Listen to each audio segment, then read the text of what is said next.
Hello and welcome back to the Cinema Wave podcast. It is I, Vinny Albano, and today will be a mini solo review where it's going to be quick, jumping right into it. I am the only host here today. We are talking about A Quiet Place Day 1. All right, let's get into this film. I'm going to try to avoid spoilers the most that I can. Um, Overall thoughts for this film. I'm not going to lie. I think this film is pointless. I had a lot of fun with this film, and there are excellent set pieces and excellent moments of suspense and thrill, and I think those are the best moments of this film where you have incredible performances put on by not only Lupita Nyong'o, Alex Wolff, and also Joseph Quinn, where they are exploring and just trying to save themselves from this devastating alien invasion that is happening. And there are just incredible set pieces involved. It's awesome. Honestly, that is the best word to describe these scenes. They're awesome and they really carry the film on its back. Now, the rest of the film, however, going to the idea, this film is kind of pointless.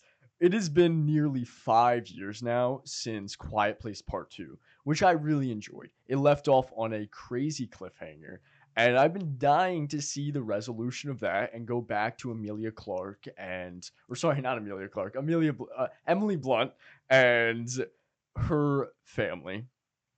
And just, I'm wondering what happened there.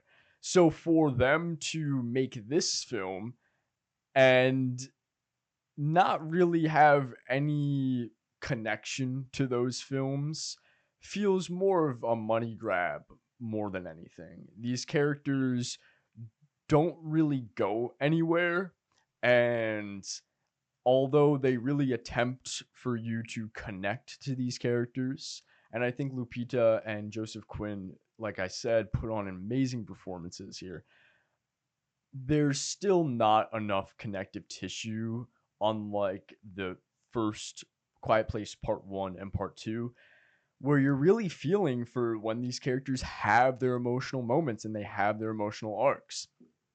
For me, it was just really a suspense thrill ride. And even with that, though, those scenes are a little few and far between. However, I enjoyed myself this film. I think that if you want a quote unquote popcorn film, it's perfect. It's releasing. We're in the heat of the summer now, and it's just a fun movie if you want to take a break and have a little bit of scare and thrill. Other than that, though, there's not really much more exploration into the world of A Quiet Place. And they also show off most of the film in the trailer. So if you've seen the trailers, then I'm sorry. Uh, you might not be too shocked. Other than that, let's get into scores.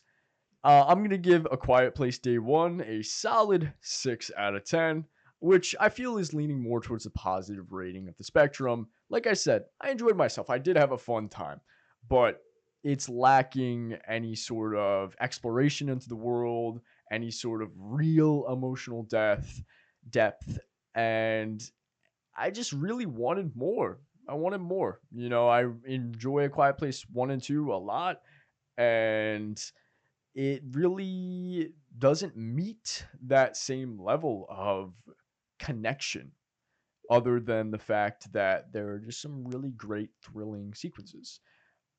Yeah, I'm going to give it a solid 6. That has been our review of A Quiet Place Day 1. If you don't already follow us on at CinemaWave Media on Instagram, TikTok, Facebook, and Threads, as well as at _CultureWave Media, where you can find us at Instagram, I recommend you do so. It keeps you in the loop of what's going on here. And if you like this content, there's so much more on all of our social media platforms. So I highly recommend checking us out. It also supports us and helps us keep this going. So that has been our review for A Quiet Place Day 1, and so long. This is the culture.